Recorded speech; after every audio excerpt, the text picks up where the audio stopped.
অনুপাতটাকে আমরা সমান করব। এখানে খ, তো তিনটা রাশি আছে এখানে, তো ক, খ আর গ করি, অর্থাৎ আড়াআড়ি গুণ করি। তাহলে আমরা এখানে কি পাবো? খ স্কয়ার সমান হচ্ছে ক, জানি কি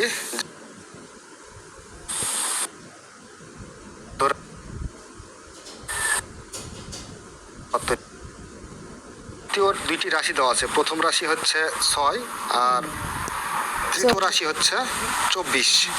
তাহলে মধ্য রাশি আমরা যেহেতু বের করবো, সেহেতু আমরা এখানে বলতে পারি যে মনে করি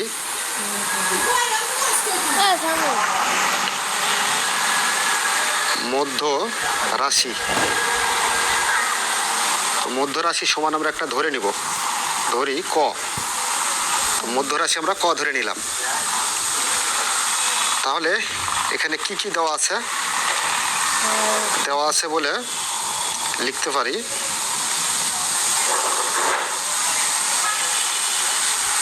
প্রথম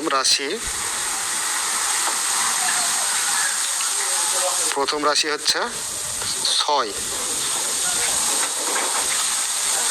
তৃতীয়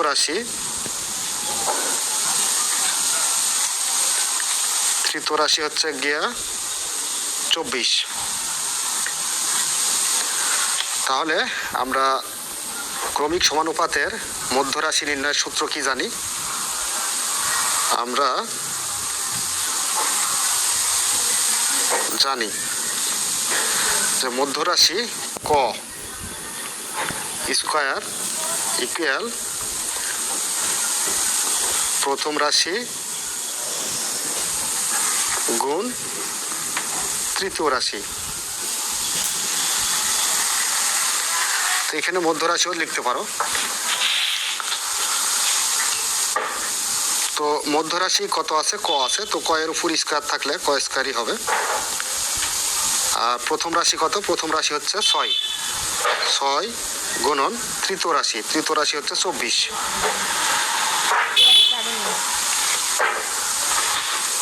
তো দেখো স্কয়ারটা সমানের ওই পারে যখন নিয়ে যাব তখন রুট হবে।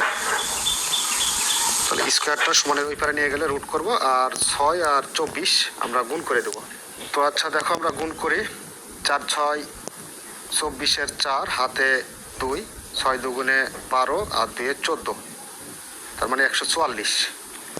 তো 144কে আমরা আরও ভাঙাইতে পারি যে 12 গুণ 12, অর্থাৎ 12 কয়বার গুণ অবস্থায় আছে? 2 বার গুণ অবস্থায় আছে। তাহলে 12 তারপর স্কয়ার আর রুট কাটা যায়।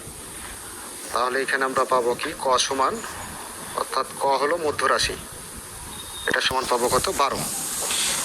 তো মধ্য রাশি কিন্তু আমরা নির্ণয় করলাম। তাহলে আমরা সমানুপাতটি লিখতে পারি নির্ণয় সমানুপাত সমান প্রথম রাশি কত আছে? প্রথম রাশি আছে 6, অনুপাত মধ্য রাশি হচ্ছে 12, এখানে 12 সমানুপাত এখানেও 12, যেহেতু মধ্য রাশিটা সমান হবে, অনুপাত তৃতীয় রাশি হচ্ছে 24।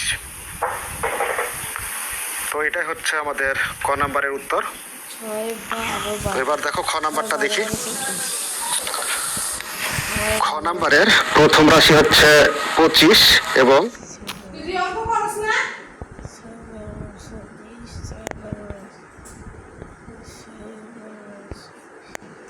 নিচের ক্রমিক সমানুপাতের প্রান্তীয় রাশি দুইটা দেওয়া আছে। এই হলো থাকলে বা তৃতীয় আর মাঝের দ্বিতীয় 6 25 হয় 100।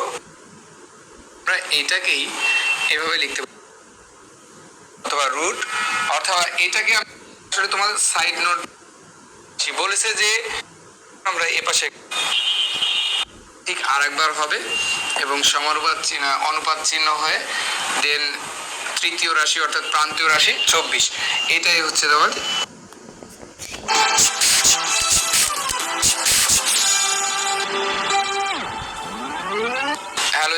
আশা করি সবাই ভালো আছো। টেকনিক ইজি এডুকেশনের পক্ষ থেকে তোমাদের সবাইকে আন্তরিক শুভেচ্ছা ও অভিনন্দন।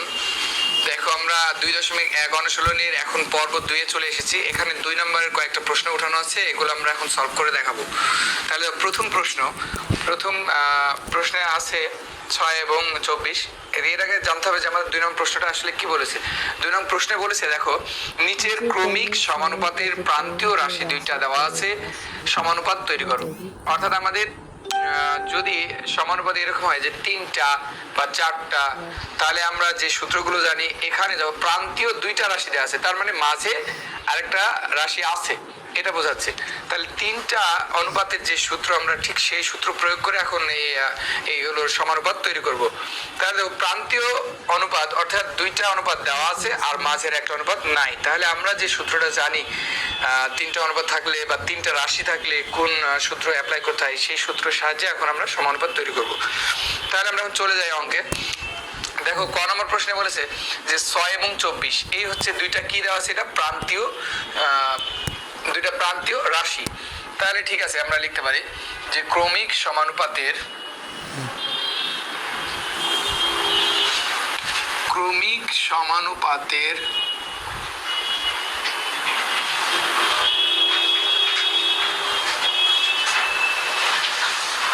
প্রান্তীয় রাশি দুইটি। ক্রমিক সমানুপাতের প্রান্তীয় রাশি দুইটি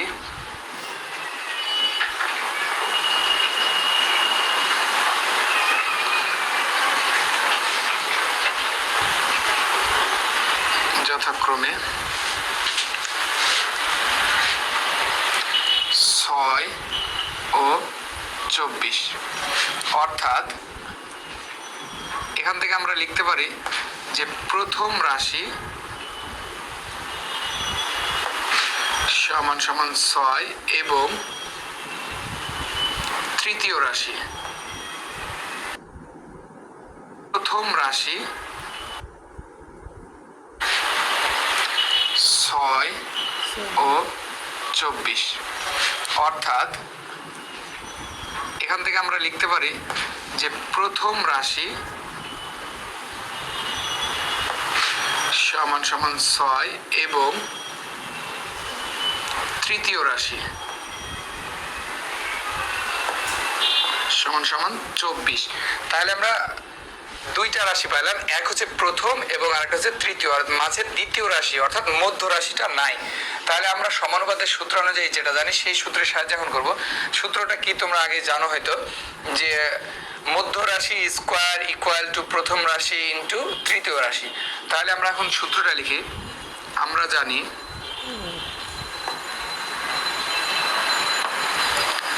সমানুপাতের সূত্র অনুযায়ী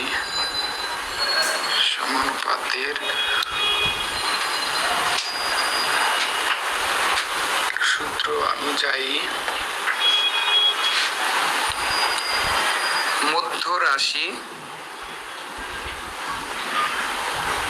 স্কোয়ার ইকুয়াল টু প্রথম রাশি গুণ তৃতীয় রাশি। দেখো আমরা এখন সূত্রটা লিখেছি, প্রথম রাশি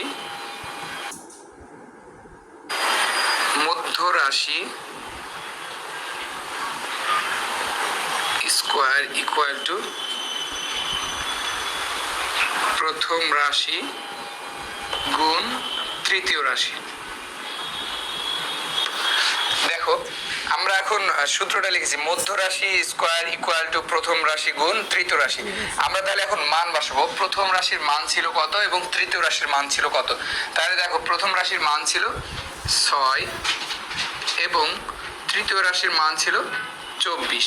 আমরা যদি এটাকে গুণ করি তাহলে কত আসে দেখে, 6কে যদি আমরা চিন্তা করি বা কল্পনা করি 25 দিয়ে গুণ করব, তাহলে 6 25 হয় 150। সেখান থেকে 6 বাদ দিলে আসে 144। তাহলে আমরা এটা সমান সমান গুণ করে আসলে পাবো 144।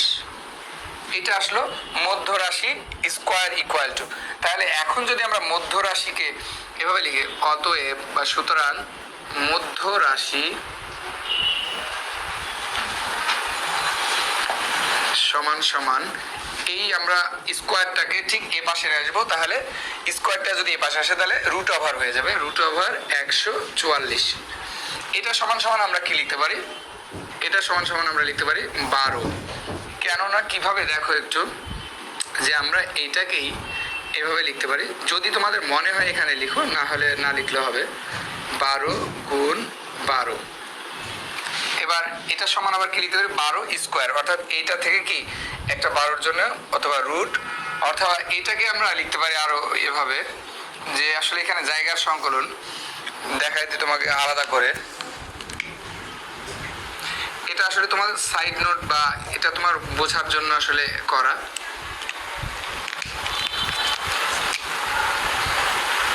এটা আমরা এখন এভাবে লিখতে পারি, তাহলে 12 দুইবার আছে যেহেতু 12 স্কোয়ার, এখন স্কোয়ার আর উঠে যায়, তাহলে থাকে কত 12। সো তুমি যদি এভাবে সরাসরি করে দাও সেক্ষেত্রেই প্রযোজ্য। তাহলে আমাদের মধ্য রাশি বলেছে যে নিচের ক্রমিক সমানুপাত প্রান্তীয় রাশি দুইটি দেওয়া আছে, এদের সমানুপাত তৈরি করো। তাহলে এখন আমাদের সমানুপাত কি আসলে দেখি, আমাদের জায়গার সংকলন যেন আমরা এ পাশে একটু করে দেখাই। অতএব নির্ণেয় ক্রমিক সমানুপাত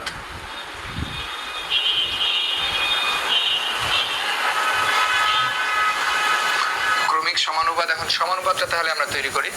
আর সেখানে 6 অনুপাত আমাদের মধ্য রাশি এসেছে কত 12, তাহলে আমরা এখন লিখতে পারি 12। এখন ক্রমিক সমানুপাতের এই হচ্ছে এই যে চিহ্ন, সমানুপাতের চিহ্ন, তাহলে এই 12টা ঠিক আরেকবার হবে এবং সমানুপাত চিহ্ন অনুপাত চিহ্ন হয়ে দেন তৃতীয় রাশি অর্থাৎ প্রান্তীয় রাশি 24। এটাই হচ্ছে তোমার উত্তর। এই ছিল ক নম্বর প্রশ্নের সমাধান। আমরা তাহলে এখন পরবর্তী প্রশ্নে চলে যাই। এখন তাহলে আমরা খ নম্বর প্রশ্নের সমাধানে চলে এসেছি। দেখো খ নম্বর প্রশ্নের কিছু অংশ ওঠানো আছে, দুইটা সমানুপাতের প্রান্তীয় রাশি দুইটা দেওয়া আছে এখানে। তাহলে প্রান্তীয় রাশি দুইটা আমরা এভাবে লিখতে পারি যে প্রথম রাশি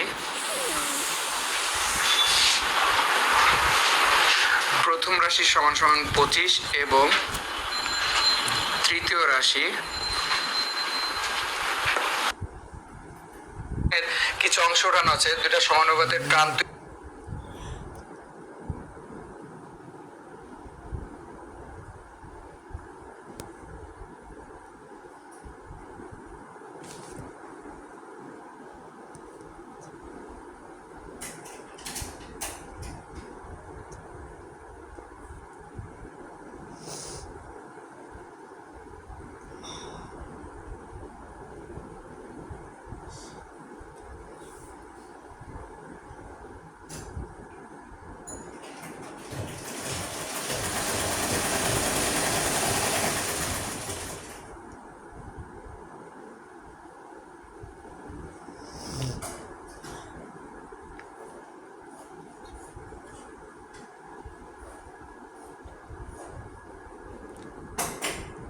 রাশি দুইটা দেওয়া আছে এখানে। তাহলে প্রান্তীয় রাশি দুইটা আমরা এভাবে লিখতে পারি যে প্রথম রাশি